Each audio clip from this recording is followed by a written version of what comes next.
हाँ, इसके बाद आता है कि जो धातुएं होती हैं या अर्धचालक होते हैं, इनके द्वारा विद्युत संचरण जो होता है, इसको समझाने के लिए एक थ्योरी दी गई है जिसको हम क्या कहते हैं, बैंड थ्योरी या बैंड सिद्धांत कहते हैं। और ये जो सिद्धांत होता है ये मॉलिक्यूलर ऑर्बिटल थ्योरी पर ये क्या है, आधारित है। इस सिद्धांत के अनुसार, बैंड सिद्धांत के अनुसार, एक जो धात्विक क्रिस्टल होता है, धात्विक क्रिस्टल में उपस्थित सभी परमाणुओं के समस्त इलेक्ट्रॉन क्रिस्टल के माने जाते हैं और इन इलेक्ट्रॉनों के क्रिस्टल के सभी परमाणुओं पर जो डिलोकेलाइजेशन के कारण या विस्थानीकरण के कारण ही धात्विक बंध उत्पन्न होते हैं। यदि देखा जाए मॉलिक्यूलर ऑर्बिटल थ्योरी के आधार पर या इस सिद्धांत के अनुसार, तो आप सबको पता है कि दो परमाणुविक ऑर्बिटल जो एटॉमिक ऑर्बिटल होते हैं, इनके ओवरलैपिंग के फलस्वरूप ही, दो एटॉमिक ऑर्बिटलों के ओवरलैपिंग के फलस्वरूप ही मॉलिक्यूलर ऑर्बिटल का निर्माण होता है। और जो मॉलिक्यूलर ऑर्बिटल में जो मॉलिक्यूलर ऑर्बिटल जो जिसको हम क्या कह रहे हैं, आणविक ऑर्बिटल, ये दो होते हैं, दो प्रकार के होते हैं। एक तो होते हैं बॉन्डिंग मॉलिक्यूलर ऑर्बिटल और एक होता है anti bonding molecular orbital. Means एक तो हो गया बंधी आणविक ऑर्बिटल और दूसरा होता है विपरीत बंधी आणविक ऑर्बिटल। जो बंधी ऑर्बिटल होता है, बॉन्डिंग मॉलिक्यूलर ऑर्बिटल, कम ऊर्जा के, और एंटी बॉन्डिंग मॉलिक्यूलर ऑर्बिटल जो होते हैं वो अधिक ऊर्जा के। मैं यहाँ पे दिखा रहा हूँ इंक्रीजिंग एनर्जी, ये कम एनर्जी के होते हैं और ये क्या होता है, अधिक ऊर्जा के, मीन्स अधिक एनर्जी की ये होते हैं। इस प्रकार हम ये भी कह सकते हैं कि जो आणविक ऑर्बिटलों का निर्माण मूल एटॉमिक ऑर्बिटलों के ऊर्जा स्तरों के विभक्तीकरण के फलस्वरूप होता है। मीन्स जो एटॉमिक ऑर्बिटल होते हैं, एटॉमिक ऑर्बिटलों के ऊर्जा स्तरों के विभक्तीकरण मीन्स स्प्लिटिंग, जो टूटते हैं और स्प्लिटिंग के कारण ही क्या होते हैं, इनका निर्माण होता है। हाँ, अब देखिए, माना कि एक धातु में उपस्थित n परमाणु है और n परमाणु में से प्रत्येक एक परमाणुविक ऑर्बिटल मॉलिक्यूलर ऑर्बिटल का उपयोग करता है। इन ऑर्बिटलों के परस्पर ओवरलैपिंग से n/2 क्या बनेंगे, बॉन्डिंग, और n/2 anti bonding molecular orbital प्राप्त होंगे।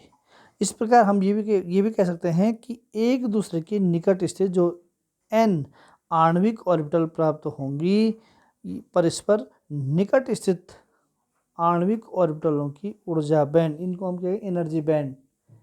इनको क्या कहेंगे हम, एनर्जी बैंड कहेंगे। और एक ऊर्जा बैंड में स्थित आणविक ऑर्बिटल के मध्य ऊर्जा अंतर बहुत कम होता है, क्योंकि एक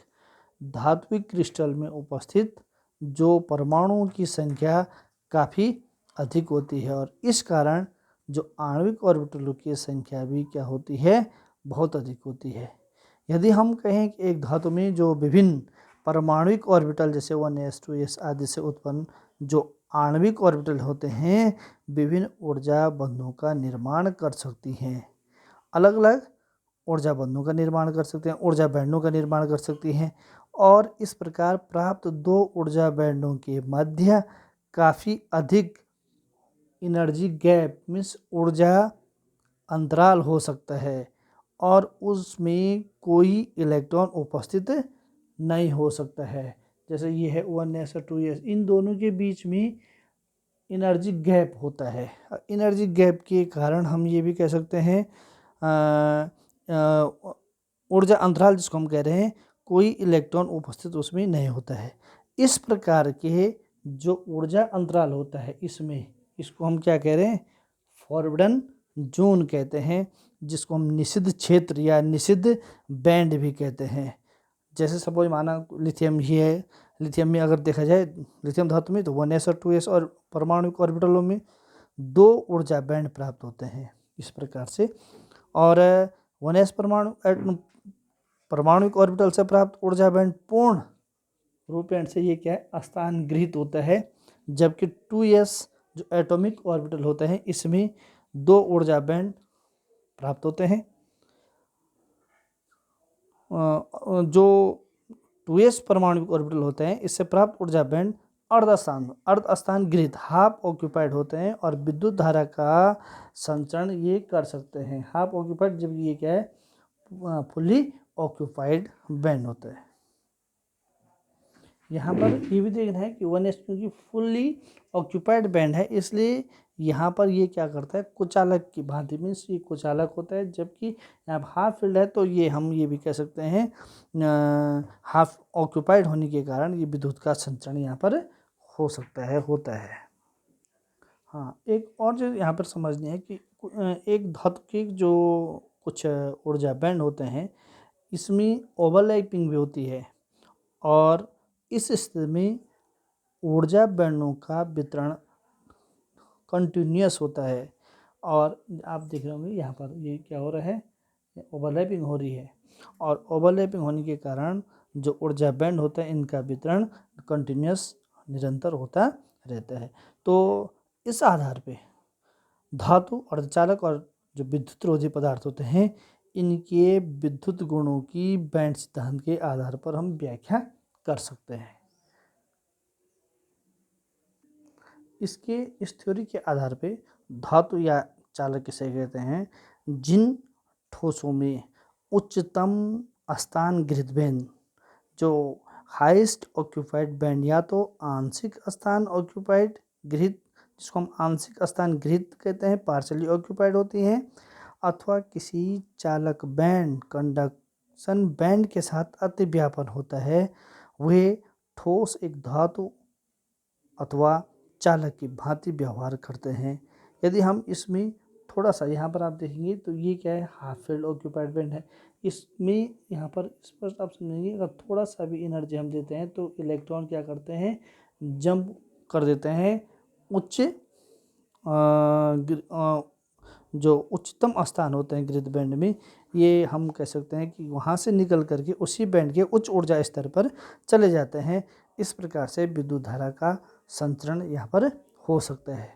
कहने का तात्पर्य है कि आंशिक स्थान गृहीत बैंड से इलेक्ट्रॉन निकल करके उसी बैंड के उच्च स्तर में यहाँ से उच्च स्तर में चला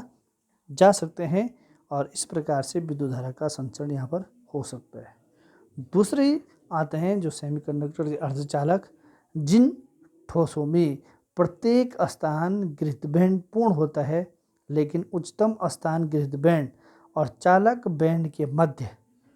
एक अल्प ऊर्जा अंतराल डेल्टा E0 अल्प ऊर्जा अंतराल अगर माना ये जिसको हम ये कह रहे हैं यहाँ पर ये क्या है कम गैप है तो इस प्रकार के यहाँ पर इस प्रकार के जो होते हैं ये सभी क्या कहलाते हैं वे ठोस अर्धचालक कहलाते हैं या अर्धचालकों की भांति व्यवहार करते हैं। फिर समझिए जिन ठोसों में प्रत्येक स्थान गृहीत बैंड पूर्ण होता है लेकिन उच्चतम स्थान गृहीत बैंड तथा चालक बैंड के मध्य एक अल्प ऊर्जा अंतराल पाया जाता है वे ठोस अर्धचालक की भांति व्यवहार करते हैं। यहाँ से मैं कह रहा हूँ कि यहाँ से जो इलेक्ट्रॉन होते हैं ये अगर माना यहाँ पर ये कम है डेल्टा जो हम ये कह सकते हैं कि डेल्टा E0 का मान अगर कम है तो ये कुछ इलेक्ट्रॉन जंप कर सकते हैं कंडक्टिंग बैंड में और इस प्रकार के ठोसों को हम क्या कहते हैं अर्धचालक कहते हैं। और तीसरा आता है विद्युत रोधी